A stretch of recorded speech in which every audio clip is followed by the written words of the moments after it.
മറ്റുള്ളവരുടെ അഭിപ്രായങ്ങളിൽ തളർന്നു പോകരുത്.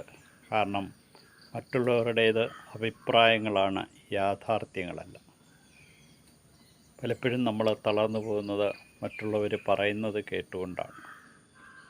ശരിയല്ലാത്തതും നമ്മുടെ ജീവിതത്തിൽ യാഥാർത്ഥ്യമല്ലാത്തതുമായ കാര്യങ്ങൾ കേട്ട് തളർന്നു പോകേണ്ടവരല്ല നാം ഓരോരുത്തരും. നമ്മൾ ഓരോരുത്തരും അവരുടെ അഭിപ്രായങ്ങളെ യാഥാർത്ഥ്യങ്ങളായിട്ടല്ല കാണേണ്ടത്, അത് അഭിപ്രായങ്ങൾ മാത്രമായി കാണുക.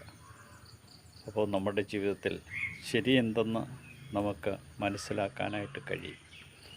അവരുടെ അഭിപ്രായങ്ങളെ മാനിക്കുക, പക്ഷേ അത് യാഥാർത്ഥ്യങ്ങളായി കരുതിക്കൊണ്ടല്ല, അതിനെ ഒരു വിലയിരുത്തലിന് വേണ്ടി ഉപയോഗിക്കാനായിട്ട് സാധിക്കും.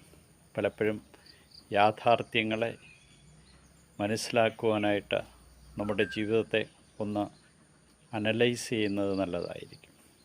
ദൈവം നമുക്ക് നൽകുന്ന ഓരോ പ്രഭാതത്തിലും നമ്മുടെ ജീവിതത്തെ വിലയിരുത്തിക്കൊണ്ട് മുന്നോട്ട് പോകാനായിട്ട് കഴിഞ്ഞാൽ, മറ്റുള്ളവർ പറയുന്നതിനെ അനുസരിച്ചല്ല എൻ്റെ ജീവിതത്തെ ക്രമപ്പെടുത്തേണ്ടതെന്നുള്ള ബോധ്യം നമുക്കുണ്ടാവുകയും ദൈവിക പദ്ധതി അനുസരിച്ച് നമ്മുടെ ജീവിതത്തെ ക്രമപ്പെടുത്തുകയും ചെയ്യുക.